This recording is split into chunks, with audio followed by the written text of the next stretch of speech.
Good morning, students. Once again, welcome in DSS online classes. This is C. Yadav, and today we are going to discuss Civics, Chapter 2nd, Understanding Secularism. And our today's topic is why is it important to separate religion from the state? Means देश को और धर्म को अलग रखना क्यों जरूरी है? देश से धर्म को अलग रखना, सेपरेट करना क्यों जरूरी है? आज हम इसके बारे में पढ़ेंगे. Why is it important to separate religion from the state? Students, India is a vast country. Bharat एक बहुत बड़ा देश है और भारत जैसे विशाल देश में you think almost all countries of the world have more than one religious group.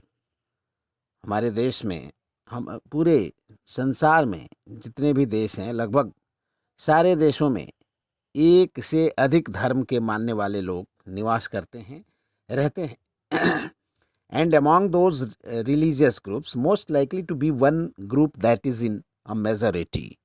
उसमें से बहुत ज़्यादा संभावना यह बनती है कि उन तमाम रिलीजियस ग्रुप्स में से कोई ना कोई एक ग्रुप जो है वह मेजॉरिटी में होता है, बहुमत में होता है, उनकी संख्या अधिक होती है, यानी कि उनका पॉपुलेशन उस देश में अधिक होता है और उस ग्रुप को जिनका पॉपुलेशन अधिक होता है उन्हें हम मेजॉरिटी ग्रुप कहते हैं.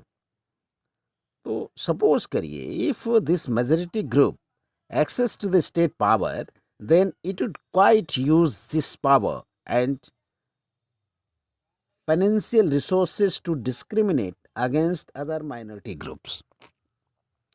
अगर मेजॉरिटी ग्रुप के हाथों में स्टेट पावर चला जाता है, सरकार उनकी होती है, देश में शासन उनका होता है, तो वो क्या करेंगे? यह डेफिनेट है, यह निश्चित है कि वह मेजॉरिटी ग्रुप वाले लोग, जो माइनॉरिटी ग्रुप्स के लोग हैं, उनके अधिकारों को छीनेंगे, उनके जो रिसोर्सेस हैं उनका वह दोहन करेंगे, उनको एक्सप्लॉयट करेंगे. तो निश्चित रूप से यह एक डेमोक्रेटिक ढांचा वाले देश के लिए अच्छा नहीं है. इसलिए जो रिलीजन को स्टेट से सेपरेट करने की व्यवस्था है वह क्यों ज़रूरी है, क्यों महत्वपूर्ण है? इसके लिए जो फर्स्ट रीज़न है, that is it is important for functioning democratically. It is important for functioning democratically. This is the first reason that why it is important to separate religion from the state.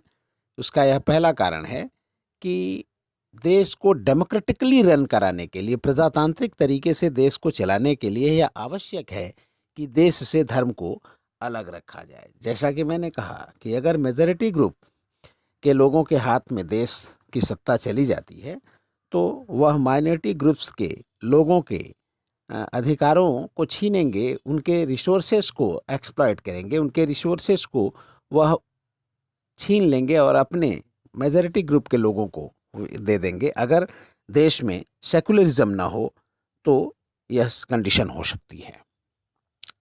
Next, to stop majority tyranny. It is a very important term, majority tyranny. बहुमत का जो आतंक है, बहुमत का आतंक भी कह सकते हैं इसको हम, कि बहुमत का डर दिखा करके और जो कम संख्या में रहने वाले लोग हैं, the group which is in minority, that group can be dominated by the majority group. तो मेजॉरिटी का टायरेनी यानी कि बहुमत का डर उन्हें दिखाया जा सकता है. तो अगर एक धर्म के लोग जिनकी संख्या अधिक है और वहीं पर जो छोटे छोटे और भी रिलीजियस ग्रुप्स हैं जिनकी संख्या कम है, यानी दे आर इन माइनॉरिटी, तो they can be discriminated by the majority group if there is no separation of religion from the state in the country. अगर स्टेट को रिलीजन से फ्री नहीं किया जाता है तो मेजॉरिटी टायरेनी की प्रोबेबिलिटी, उसकी संभावना बहुत अधिक रहती है. Next, to stop discrimination on the basis of religion. To stop discrimination on the basis of religion, यानी धार्मिक आधार पर जो भेदभाव किया जाता है उसे हम सेकुलरिज्म में रिलीजन को स्टेट से अलग करके इस डिस्क्रिमिनेशन को हम रोक सकते हैं। तो यह इसके लिए भी आवश्यक है। It is important to separate the religion from the state. For this reason also to stop discrimination on the basis of religion. One more reason, that is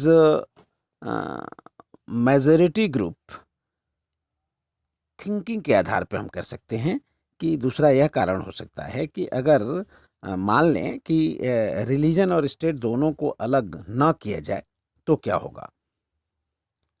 suppose state power is in the hand of Hindu religion. In India particularly, we are talking about India, religious group Hindu.